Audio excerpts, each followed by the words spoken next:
जो उनके मौजूदा साथी है कॉर्पोरेशन का जो अमला के साथ मुलव्वस है उनके खिलाफ भी इंक्वायरियां चल रही हैं। एंटी करप्शन ने नए मुकदमे में गिरफ्तार करके तहकीकात का आगाज कर दिया है। 38 लाख रुपए रिश्वत दी और वो जगह जो है लीज पर अपने नाम करवाई।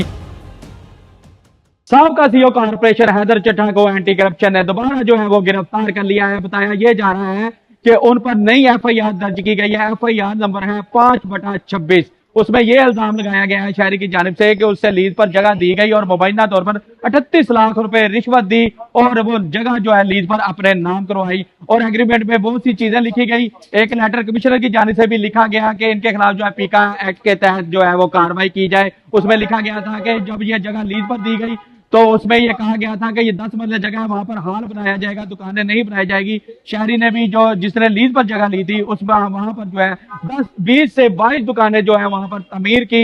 उसने भी जो है खिलाफ वर्जी की जो 120 थे उसकी। अब जो है एंटी करप्शन ने दोबारा उसी मुकदमा में 38 लाख रुपए मुबैना तौर पर शहरी से रिश्वत देकर जगह लीज देने पर जो है वो मुकदमा दर्ज करके गिरफ्तार कर लिया है। जगह जो है रेल बाजार के करीब वाटर फिल्ट्रेशन प्लांट था जहां पर यह जगह थी 10 मरले कारपोरेशन की मलकियत थी, जिसका 2023 में कमिश्नर गुजरावाला नवीद शराजी ने वाटर फिल्ट्रेशन प्लांट का इफ्तिताह भी किया था। उस जगह पर जो है यह जगह लीज पर दी गई। लीज पर देने के बाद वहां पर 22 दुकानें बनाई गई है। इस जगह का जो है मुकदमा दर्ज कर लिया गया है और 5 रोजा रिमांड हासिल करने के बाद एंटी करप्शन के हवाले कर दिया गया है। जैसे ही जो है हाफजाबाद का मुकदमा था उसमें जमानत मिली। आज जो है जमानत से रिहा हुए थे साहब CEO corporation Haider Chadha. Anti corruption ने नए मुकदमे में गिरफ्तार करके तहकीकात का आगाज कर दिया है। और जरा का यह भी कहना है कि मजीद जो है इंक्वायरी इनके खिलाफ चल रही है। जो उनके मौजूदा साथी है कॉर्पोरेशन का जो अमला के साथ मुलव्वस है उनके खिलाफ भी इंक्वायरियां चल रही हैं। आने वाले दिनों में मजीद जो है मुकदमा दर्ज करके